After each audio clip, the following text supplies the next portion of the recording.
Hey, it's me, your favorite gospel singer, Prof. I'm hanging out with Rob at Front Row Live. Keep it locked. It's been a couple years, dude. Good to see you again. I think the first time that we met, you were in the middle of already releasing Liability, and you were talking about the next album. So I don't know if that next album is Pookie. Poof. Woo! Poof, it's happening. We're in the future. From the past to the future. That's how time flies, man. Right. And I caught you at a tough time, man. That day was hot. It was dusty. I was miserable. I don't think you were happy with that stage. No, that was the hottest stage I've ever performed on. My feet were like on fire. Like, you know when you're on the beach and you're like, I gotta run somewhere or whatever? Like, that's what the whole show felt like. Damn. That's how hot the stage was in the sun. And that was before you even went on to Warped Tour, which is another crazy adventure. So, I mean, were there any similarities to that show from your experience with Warped Tour? Yeah, outside, hot, sweaty, tired, fucking out of your mind, drunk, hot, tired, hungover, shitty, smelly. Yeah, a lot of similarities. What did you learn from that tour? Being that it was so like such a grueling kind of tour. I learned just even more not to give a fuck. Like because on that tour, every single artist, whether how famous you are or how unfamous you are, pathetic, horrible, good, skill, bad, good, everybody doesn't know when they're performing that day. So you got to show up. It's like a pop-up festival. You show up there at 4, 5, 6 in the morning, and then you don't know when you perform until like 8 or 9 in the morning. So sometimes you'll perform 7 at night. Yeah. Sometimes you'll perform first at 11. You know, and there was times where, you know, I woke up in a panic. I got the text. Oh, I slept through the text when I'm performing. Oh, wake up. We're performing in 15 minutes. Shit. You know, run out there. Not like, you know, so there's no time for butterflies. Right. You know what I'm saying? So it's just like, oh, shit, boom. Once you're on stage, the beat goes. It's like, whatever. Just get in the zone, hop in it. So that helped me just, you know, kind of like a new perspective on like not giving a fuck and just, man, jump on stage, do your thing, man. Yeah. Like, who cares if you smell bad or you haven't had a shower or whatever? Like, can you still rap? Can you still sing this song? Like, can you still jump around? Like, go get it. Right. Now, as you went on to different tours after that, did it make those tours easier because you kind of experienced the heaviness already? Did it seem like these tours were like a luxury for you now? Even before Warped Tour, I'd toured so long that, man, I've seen it all, man. You know, and I've had, you know, stomach flu and had to perform and, you know, shitting right before I go on stage. Like, I've had the most, you know, horrible experiences happen to me on tour because that'll happen when you're on the road. Like, everything happens on the you can't just set up and be like, this show's gonna be great. Like, no, it's real life all the time when you're on the road. You know, you get sick, shit, go up there, do it. You know, so I already, you know, I've already was experiencing. I haven't done it all, but I've already done some grimy ass van tours where you're not shitting in a nice toilet you've ever seen. Every single day you're shitting in a new toilet that you don't know who sat on there. You know what I'm saying? It's grimy. So touring can be the most look at me, narcissistic, glamorous shit ever, but like it can also be when you don't want to get up there and people are like, well, I paid to be here. You need a tap dance, motherfucker. Like, it can be the most degrading experience of my entire life. So there's both there. It's a pretty extreme balance, the way that you mention it. And that shit happens every day. Wake up, try and do it again, get your body right. Wake up, do it again. New city, new city, new city. Right. It's nuts. Man.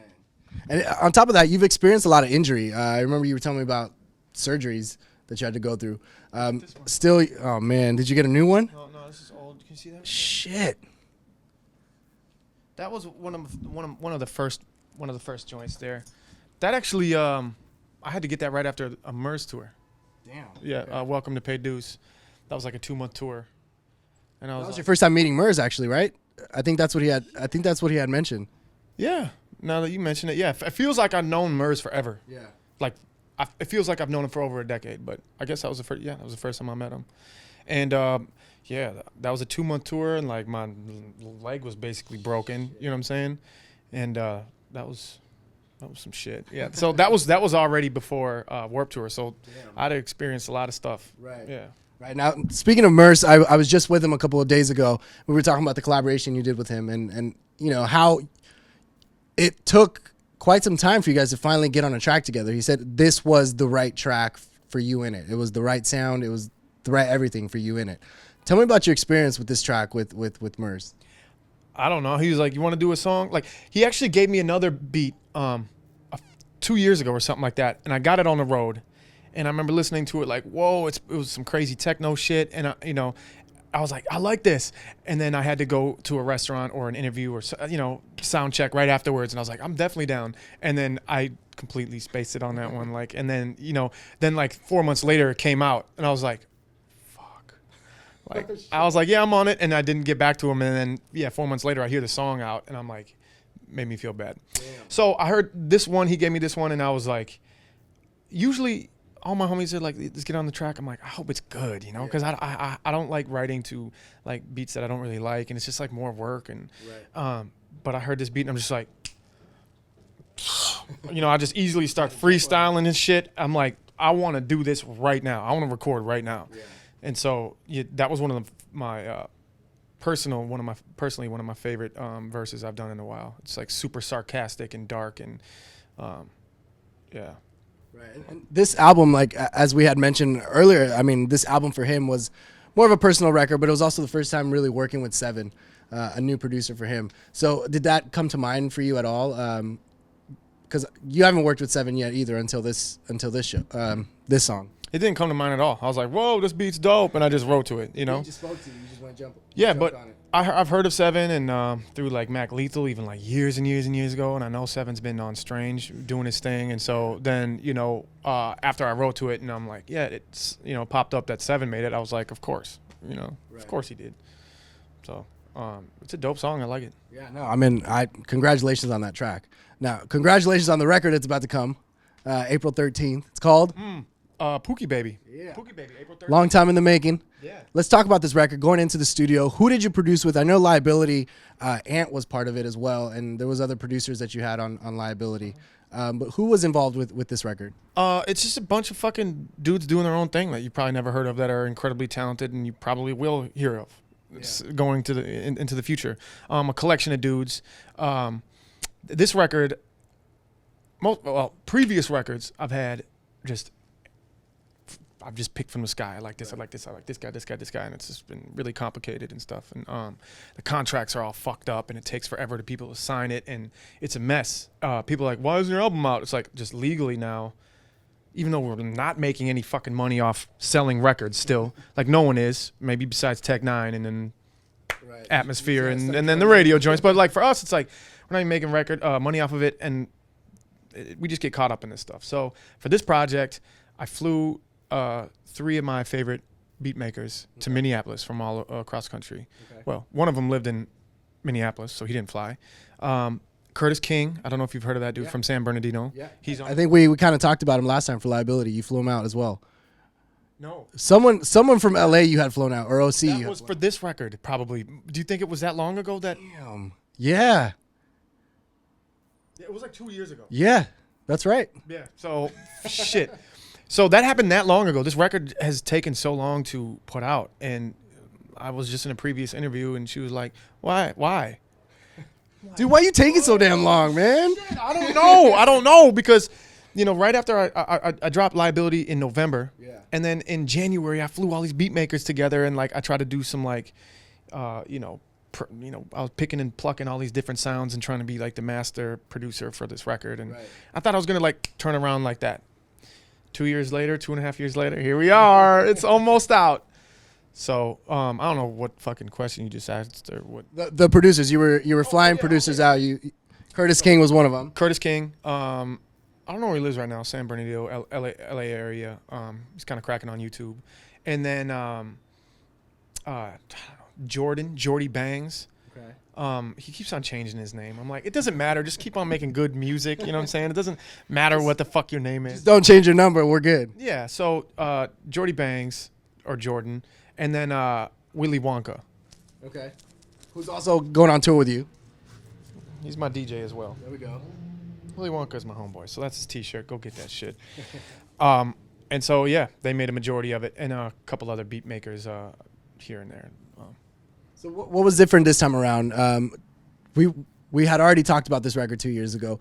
Is it the same record from 2 years ago, or did some of the songs get scratched off and then you started all over again?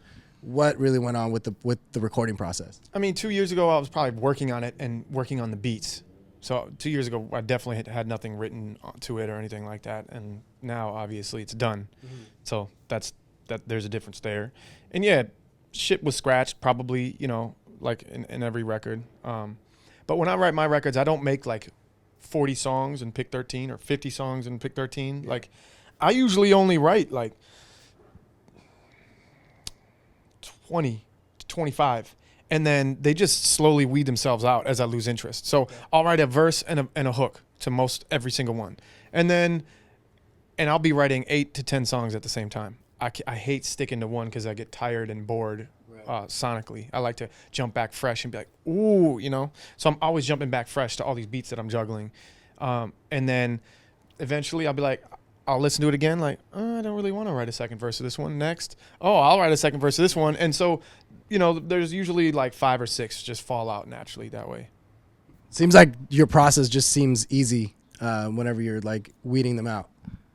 No, it's not easy, but it's like, you know, a lot goes into it, and it's natural is what it is. It's not easy, but it's natural. Right. That's what I'll say. Now, how would you say your lyricism has like evolved in the last couple of years? I don't know. It's just evolved like with me, you know, like in conversations that I hear and music that I hear and shit, you know, subconsciously I pick things up, you know. And so right now you're getting more triplets, fast rap, more like some Chicago drill is in there, you know what I mean? Like, so I'm just like subconsciously soaking things up because I like to stay contemporary, you know what I mean? I don't want to be doing the same straight up, here's 1 bar, 2 bar, 3 bar, 4 bar, start over, you know what I mean? Like, I'm just always got my mind open to try and soak up new things, you know? And you'll see that in this new record and shit. Like, I just released Andre the Giant, and you'll see some of that. I don't care for boring people. I think you're lame. So that's more like the Chicago, like, sloppy style, you know. And then you got, like, I am belligerent. You know that I have a problem protecting the fool. You know, so you got that going in there, too. And that's just subconsciously, like, me vibing, starting to write to these things. There's definitely a lot of ranges throughout the record. Oh, yeah. I get so bored, dude. Like... And with rap songs too, I'm like, oh, you know, I hear something, I'm like, this sounds exactly like he did 8 bars ago. Like, why, you know, like, if you ever hear some of my verses, like if you hear the same shit, that same flow that I was doing 4 bars ago, like, I don't think I have heard that. No, so that's actually a good point. Yeah, that's one thing that I try and consciously do in my shit a lot is every 4 bars, every 8 bars be completely new. I want you to swim through a song like, you know, you just got to eat it up, you know, because that's how we consume media these days. Right. And I get bored too, so it's my ADD songs for you. Now with this record, you have 15 tracks on it. What was it about these 15 tracks that made the cut? Why do you feel they created this body of work that you're about to release? I don't know. I don't know if they did it or I did it. It just fucking happened. I mean, I could come up with like a pretentious artistic answer being like, you know, but fuck it, I just made a bunch of music. Right. And that's what I'm experiencing at that time, you know. And it's similar to all my records where I really want to do some wide variety of shit. I think it's more grown up, you know what I mean? I'm more grown up. Right. I take myself more seriously. Like, I don't want to be a complete joke rapper all the time, you know. Like, I hate when people are like, oh yeah, he's a clown, fuck him, he ain't real hip hop, you know. It's like, that's crazy that you hear that. All day. Damn. Signed to Rhymesayers all day. He ain't no evidence, man. He ain't no evidence. I'm like, if they knew that, like, Evidence is my main homie and we've been working on music and shit, and, you know, behind the scenes, it's like, you know, Atmosphere will crack a joke that's extremely not politically correct. You know what I'm saying? Just like I do in public. And, you know, like, we're all normal-ass humans and we get along. But here they are on their fucking clink, clink, clink. And I'm on YouTube like, this dude don't got shit on Ev. And me and Evidence are, like, giggling backstage like, this motherfucker, whatever, you know. I mean, shit. I mean, it draws more attention. So that's good, right? It's good promo. Yeah, I mean, fucking, it's great to have haters. That sounds cliche, but if there's someone on my YouTube, you know, on a video talking shit, then there's 8 more motherfuckers trying to come to my bat for me. And, right. And then I just keep watching the video over and over. So it's like, shit, whatever. Everybody needs a villain. Everybody needs to judge someone. Right. You know, whoever's watching this right now, probably either like me or not and isn't watching or is watching because they wanted to or not. Like it's prejudgment. So I hope I looked good and inviting enough for you to listen this far into this record, but that's how it is, man. Right. Now you're kind of, I like that you bring, as you mentioned earlier, people that I probably don't know. So I like that you bring people that other listeners probably haven't heard of to this record. Not just in the production side, but even in the features. You have this girl, Ashley, for example. Ashley Dubose. Never heard of her before. The moment I heard the track, I was like, whoa, that, man, exactly. So how do you meet these artists that, you know, you keep bringing into your records? That's Minneapolis for you, dog. They're everywhere. So many talented people in Minneapolis, all over the fucking place. Damn. That's it. What are we doing in L.A.? Well, I'm sitting here with you in my hotel room. This is getting very intimate.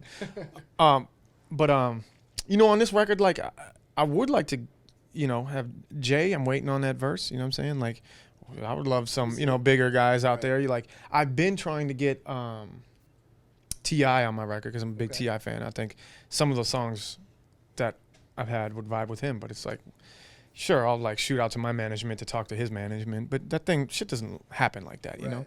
I need to become like undeniably big stadium seller to fuck with people like that. So in the meantime, I'm like, who are some really talented motherfuckers who won't kill this song? Like who's gonna add to this art right here that I trust and will do a good job, you know?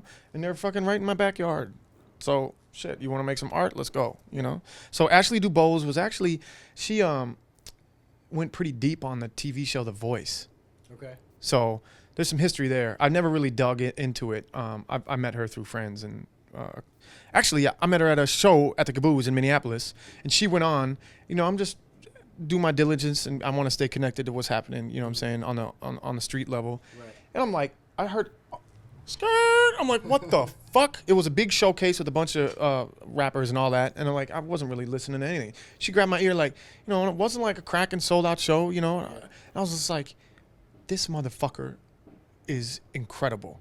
And everybody was still getting drinks, and I'm like offended that anybody isn't just like jaw dropped, you know, all in on her right now. Right. Like, and so from that point on, I was like, let's go, you know, slid into DMs or something. I don't know how, but I initiated that. So she's dope. Cashanova is on the record, and he's some super fly Cambodian young stud from St. Paul. Right. And we saw a YouTube of his, just super swagged out, like hella new contemporary style, and just, you know, his accent and shit, and just his image and shit. I was like, this dude's like perfect. You know, so we started fucking with him. We signed him to Stop House. So he's, you know, he's part of the squad now.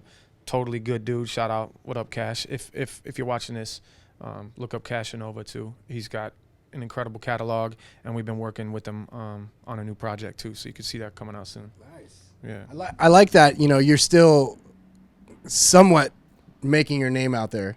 I mean, I think you're already established, but it doesn't seem like you feel that way. Oh hell no! I'm not where I want to be. I'm like a national recording artist, and I can tour, and it's great and shit, you know. But like, you still got ways to go. Oh man, I'm not nearly where I want to be, you know. But I'm hella thankful, and you know, I'm a professional rapper, dude. Yeah. Like, I pay my electricity bill and shit. Right. Like, I can afford that. Like, what? Like, that's incredible, you know. But I like that you're still bringing new artists and trying to bring them up while you're still trying to create yourself. Like, I don't think a lot of people think about other people when they're trying to build their, you know, their music up. I would like to take credit for that, but I don't think I will. Like, I think the only reason why I'm fucking with those people is because they're amazing. Yeah. Like, they did that. Like, I didn't do that shit. Like, they made this song. You know what I mean? So like, you're welcome. I had you on this or whatever. I'm like, nah, Ashley, you worked your way into my record. Like, Cash, you worked your way on my record. Like, it makes me sound like an asshole or not, but I won't take credit for that. That's all them. Yeah. That's crazy. That's awesome, man. I admire that of you, though. That's legit. Moving forward, this, like we said, record drops April 13th.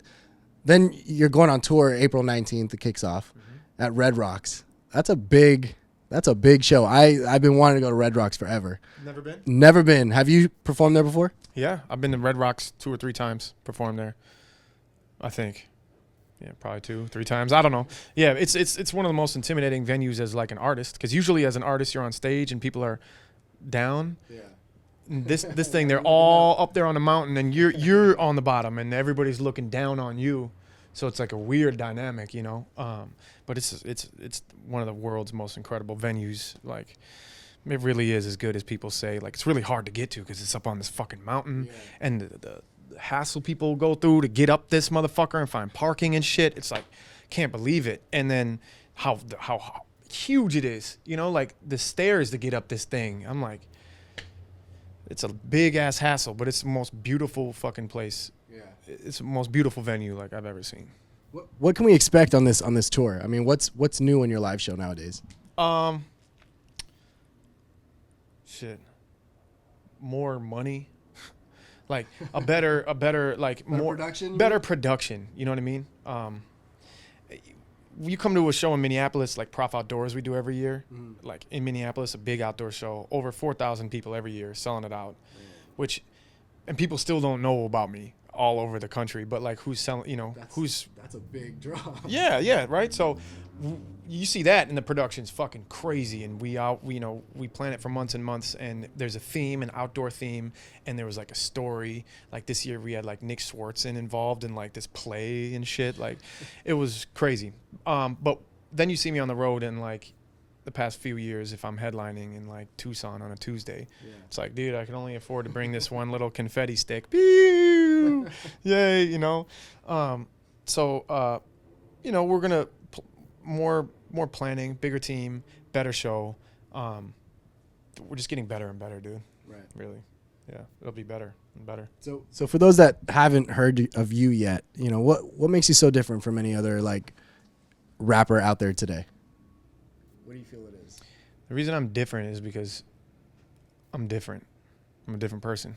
So I don't know how to like justify it or like say what my personality is or like, you know, trying to sell myself or anything. It's like, or what's Prof all about? Look at the music and figure out what Prof's all about. It's different just in the fact that I'm inherently different than anybody else you've ever seen in your entire life.